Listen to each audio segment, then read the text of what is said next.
অনেক দিন ধরেই ভাবছিলাম ঘরের সবকটা ব্ল্যাঙ্কেট নিয়ে একটু দোতলার ছাদে দিয়ে আসবো, কিন্তু সময়ই আর হয়ে উঠছে না। প্রত্যেক দিনই ভাবি যে ছাদে দিয়ে আসবো, কিন্তু দিয়ে আসা আর হয় না।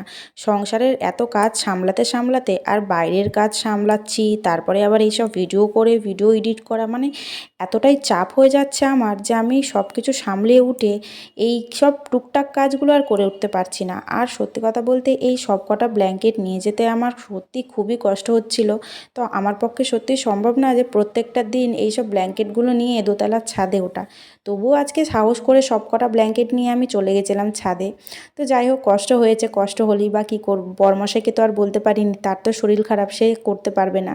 তো আমি একা একাই করলাম। আর দেখো, সব কটা ব্ল্যাঙ্কেটই আমার ছাদে দিয়ে আসা হয়ে গেছে। আর এদিকে বরমশাই আমাকে নিচ থেকে ডাকছে, তাকে এখন খেতে দিতে হবে। তো যাই হোক, আমি চলে যাচ্ছি। তো টাটা, তোমরা ভালো থেকো সবাই, বাই। আর চ্যানেলটাকে সাবস্ক্রাইব করে দিও।